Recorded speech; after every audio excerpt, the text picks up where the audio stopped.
क्रोजियन of metal. तो क्रोजियन of metal क्या है? Corrosion of metal, it is slow इंटरकन्वर्सन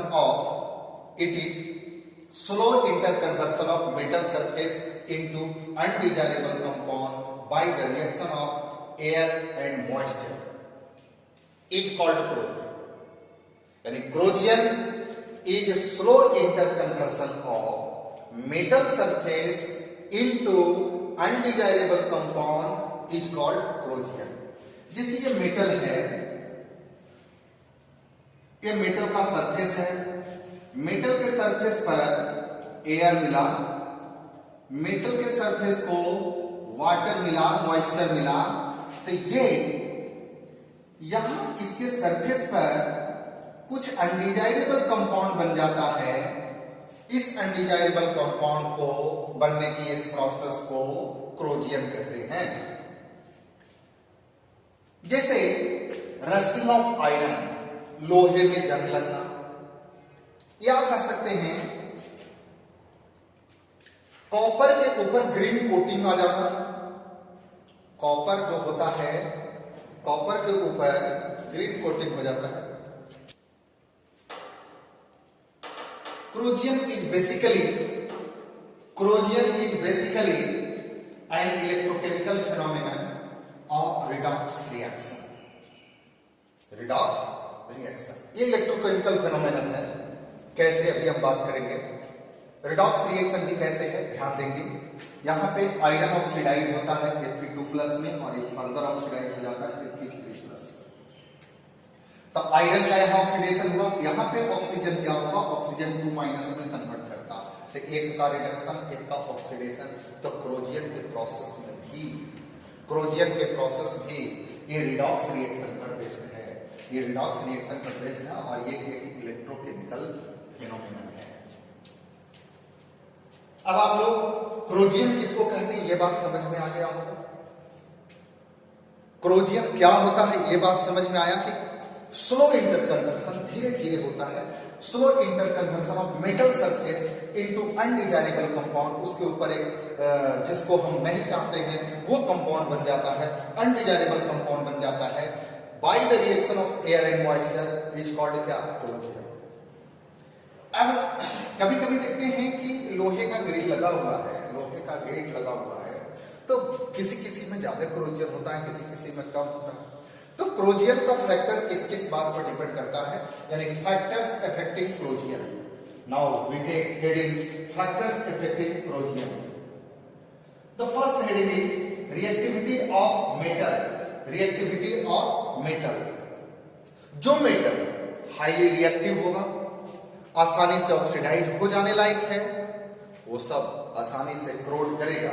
जैसे लिथियम, सोडियम, ये सब alkali metal, alkaline earth metal, iron, ये सब बड़ी आसानी से क्रोड करता है।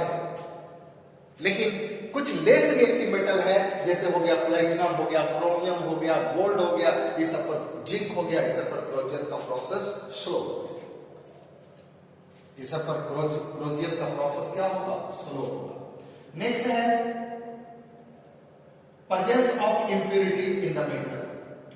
अगर मेटल में इंप्यूरिटीज मौजूद है, मेटल में अगर इंप्यूरिटीज मौजूद है, तो निश्चित रूप से उसमें क्रोजियन का प्रोसेस फास्ट होगा।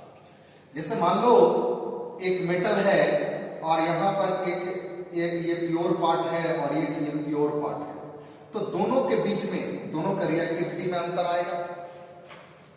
तो दोनों की रिएक्टिविटी में अंतर आएगा तो निश्चित रूप से ये दोनों के बीच में एक मिनट सेल डेवलप करेगा, एक इलेक्ट्रोकेमिकल सेल डेवलप करेगा, जिसके चलते एक का ऑक्सीडेशन और दूसरे का रिडक्शन होता है और ये प्रोसेस फास्ट हो जाएगा।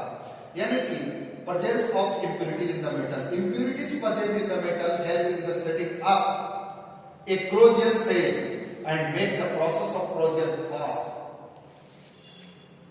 प्योर कोई भी सबस्टांस होगा तो जल्दी उसमें रस्टिंग नहीं होगा।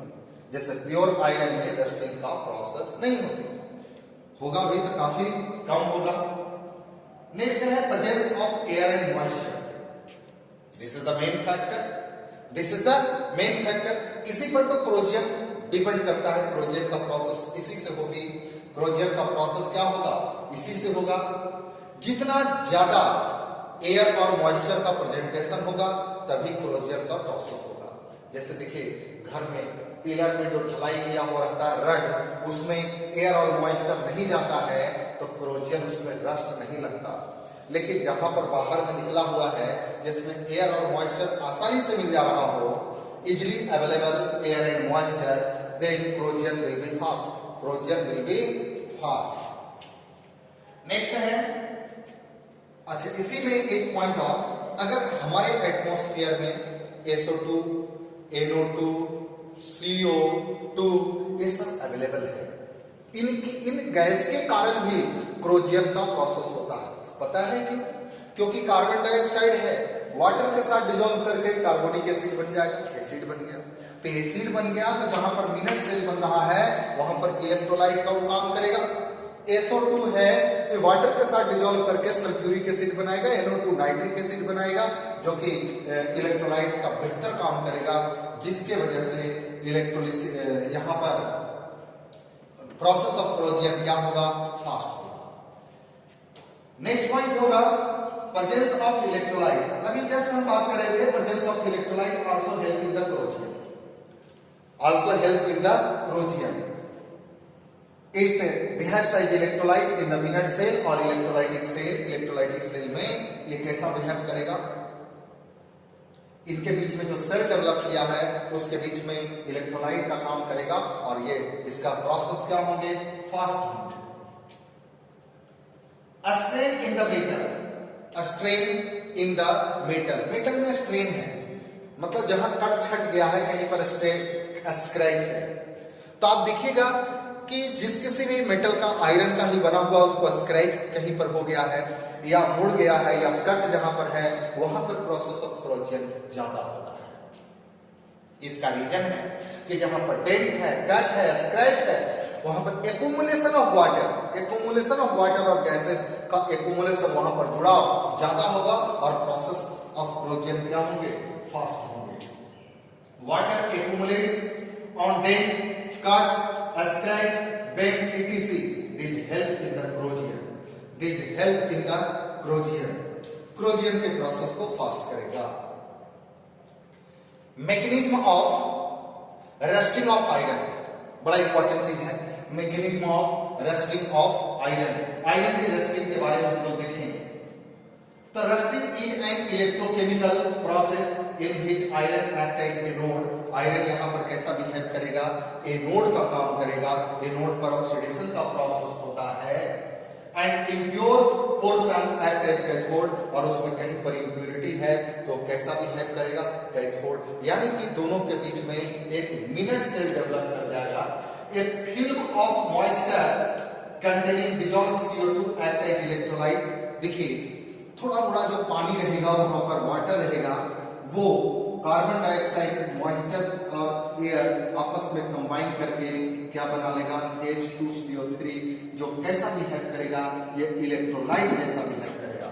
दोनों मिनट सेल के बीच में कैसा बिहेव करेगा, इलेक्ट्रोलाइट्स का के जैसा बिहेव करेगा और जैसे ही वाटर में डिसॉल्व करेगा, वाटर में डिसॉल्व करके ये डिसोसिएट करेगा H प्लस एंड CO3 2-। ये H प्लस आयन, ये H प्लस आयन क्रोजियन के लिए मेन फैक्टर है। Iron oxidise as Fe2 plus occurs at the place act as anode. जहां पर भी आयरन, जहां पर का आयरन एनोड जैसा बिहेव कर रहा था वहां पर का आयरन Fe2 प्लस में कन्वर्ट कर जाएगा। यानी एट एनोड, एनोड पर ये आयरन कैसा बिहेव करेगा, आयरन 2 प्लस के रूप में बिहेव करेगा, आयरन 2 प्लस के रूप में बिहेव करेगा और ये ऑक्सीडाइज होकर के आयरन 2 प्लस में कन्वर्ट कर रहा है। और in presence of H plus ion O2 is reduced into H2O। O2 reduce कर जाता है कौन चीज में, O2 एट कैथोड। कैथोड पर का घटना ये होगी कि H प्लस आयन है, ऑक्सीजन है, ये रिड्यूस करके H2O में कन्वर्ट कर गया। अब जरा ध्यान दीजिए ओवरऑल इसका केमिकल रिएक्शन क्या होगा, तो हाइड्रोजन हाइड्रोजन की संख्या यहाँ पर कितना है, यहाँ पर अगर बाई द वे 4 ले लें तो निश्चित रूप से 4 इलेक्ट्रॉन यहाँ होगा। लॉस ऑफ इलेक्ट्रॉन बराबर गेन ऑफ इलेक्ट्रॉन करने के लिए हम लोग क्या करें, इसको में भी 2 से मल्टीप्लाई कर दिए तो नेट सेल रिएक्शन वहां पर क्या होगा, तो नेट सेल रिएक्शन जो यहां पर हुआ 2Fe plus 4H plus O2 gives 2Fe2 plus 2H2। Iron यहां पर ऑक्सीडाइज कर गया और ऑक्सीजन यहां पर क्या हुआ, रिड्यूस किया और H प्लस यहां पर एज ए कैटलिस्ट का काम किया। ध्यान रखेंगे Fe2 प्लस आयंस कहां पर, कौन सा साइड पर बना था, जहां पर का पोर्शन एनोड जैसा बिहेव कर रहा था। अब Fe2 प्लस आयन ऑक्सीडाइज कर जाता है, oxidise as Fe3 plus ion. किस रूप में ऑक्सीडाइज कर जाता है, by air. Fe2 plus ion है, ये एयर और मॉइस्चर के साथ फर्दर ऑक्सीडाइज कर जाता है Fe3 प्लस और ऑक्सीजन के साथ कंबाइन कर करके ये बनाता है आपको Fe2O3। क्या बना लेगा, Fe2O3 और प्लस H प्लस क्या बनेगा, H प्लस। अब इसको बैलेंस रखने की आवश्यकता है तो 2 से मल्टीप्लाई कर दिए। ऑक्सीजन यहां पर कितना है, 2 से मल्टीप्लाई से ये बैलेंस होगा नहीं, तो हम लोग 2 से इसको भी मल्टीप्लाई कर लें, यहां 4 हो गया। ऑक्सीजन 3 दूना 6, अच्छा 3 दूनी 6 प्लस है, 6 प्लस है, सॉरी 4 दूनी 8 प्लस है तो 8H प्लस 8 है ना, 8 बहुत ज्यादा बढ़ गया।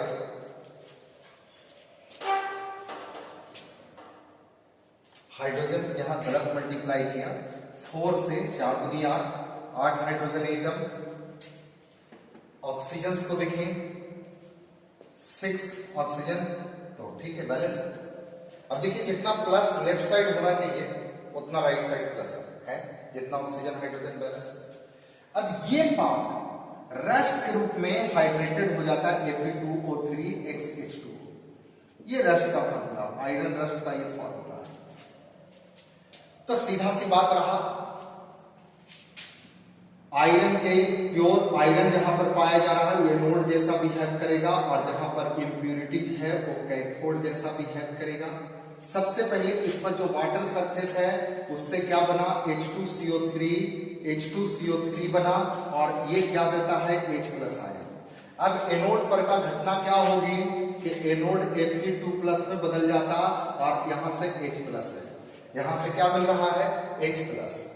तो Fe2 प्लस और ये वाट ऑक्सीजन को रिड्यूस कर करके बदल देता है कौन चीज में, वाटर में। कौन चीज में, वाटर में बदल देता। अब यहां वाटर है, H2O है, H प्लस भी है, सारे का सारे तो कन्वर्ट नहीं किया। अब फाइनली ये फिर क्या हो रहा है कि Fe2 प्लस और ऑक्सीडाइज करेगा एयर के साथ और वाटर है तो Fe2O3 बन जाएगा और H प्लस। और आयरन रस्ट का फॉर्मूला क्या होगा, Fe2O3 XH2O। तो this is the mechanism of rusting of iron, this is the mechanism of rusting of iron. Iron की रस्टिंग का मैकेनिज्म है। अब देखिए आगे हम लोग पढ़ेंगे प्रिवेंशन ऑफ क्रोजियन।